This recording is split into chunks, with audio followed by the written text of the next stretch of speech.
O nosso primeiro É Legal Saber do ano traz um assunto importante que gera uma preocupação grande, que é a questão da seca.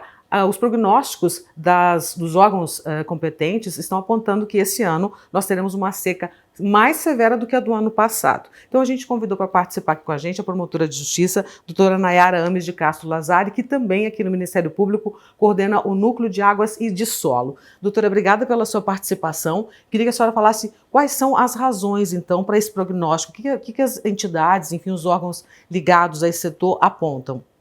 Bom dia, Maríndia. Em relação a esse prognóstico, né, negativo, em relação à regularidade das chuvas, as entidades, né, de Estado, órgãos públicos estão acompanhando, né, através especialmente da tecnologia, da ciência, né, da meteorologia, e assim como foi ano passado, já há, né, esse prognóstico negativo. Tornou a chover agora, né? Houve uma volta das chuvas, mas ainda não é no nível esperado. Então, ainda assim, nós enfrentaremos aí situações de escassez hídrica novamente, né? São várias razões, né, Maríndia, que uma conjunção de fatores, né, que levam a essa situação. Nós temos, sim, a incidência do El Niño, por exemplo, que é um efeito climático adverso, né, que tem impacto, então, na redução da regularidade das chuvas, mas aliado a isso também nós temos o desmatamento, né, que ao longo do tempo gera impacto em relação às chuvas, nós temos o aumento do consumo da água, nós temos o desperdício no uso da água, aliado, então, a essas questões climáticas. Então, todas essas situações em conjunto nos levam, né, periodicamente a enfrentar problemas e agora, dessa vez, escassez hídrica. Doutora, a questão do Ministério Público, quais são as medidas que o MP já está tomando, né? Já teve reuniões, já teve outras medidas por parte das promotorias de meio ambiente também. Queria que a senhora apontasse essa questão da prevenção, né? De medidas mitigatórias para essa previsão, nesse prognóstico. Sim,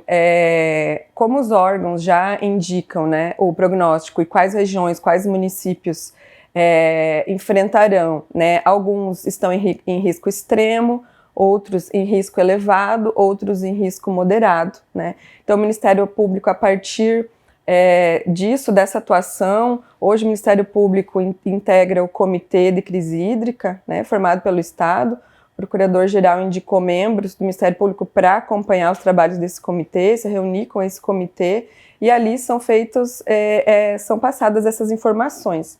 E a partir disso, então, o alerta às promotorias de justiça. E um dos trabalhos que tem sido feito por diversas promotorias de justiça do interior e aqui de Porto Velho também é justamente fomentar junto aos municípios e cobrar dos municípios que se preparem, né, adotem medidas, tanto planos de contingência, que preparem suas defesas civis para o enfrentamento dessas situações, como também fomentem a questão da recuperação de nascentes e matas ciliares, né, para que os nossos rios aí, eles sejam preservados e diminua, então, o impacto disso, porque a escassez hídrica, ela afeta tanto lá o abastecimento na casa das pessoas, mas afeta também a economia, né? Então, realmente, são necessárias várias frentes, e o Ministério Público, através das promotorias, através do GAEMA, através do NAS, né, tem acompanhado a mobilização dos órgãos e também fomentado junto aos municípios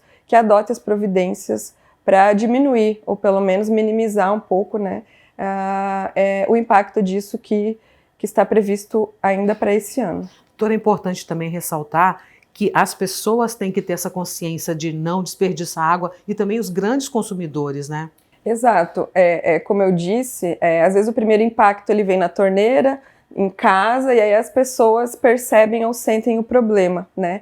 Mas tanto os consumidores em si, por exemplo, diminuir um pouco o tempo do banho, a limpeza de calçada, ter cautela com isso, mas também os grandes usuários de água, quem trabalha com irrigação, agricultura, as indústrias, né? Olhar para os seus sistemas, né? Verificar se não é o caso de modernizar, sistemas de reuso, reutilização da água, manutenção dos seus equipamentos e também a questão dos proprietários rurais, né, dos produtores que também precisam da água e verificar se na sua propriedade tem nascente, tem mata ciliar, se ela está preservada.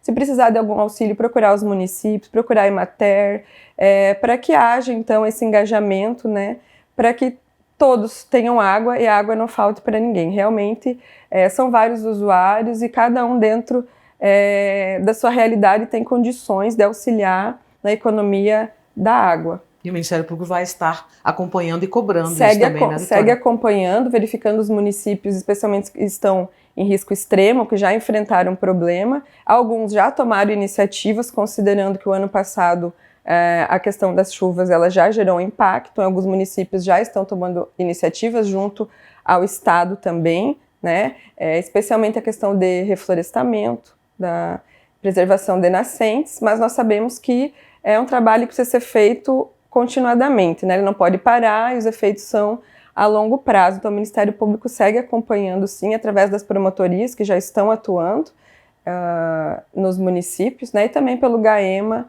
e pelo Núcleo de Água e do Solo. Certo, doutora. Agradeço muito a sua participação aqui no É Legal Saber, do Ministério Público. Obrigada, Valente. A gente fica por aqui. Até o próximo É Legal Saber, com informações, destaques, curiosidades aqui da instituição.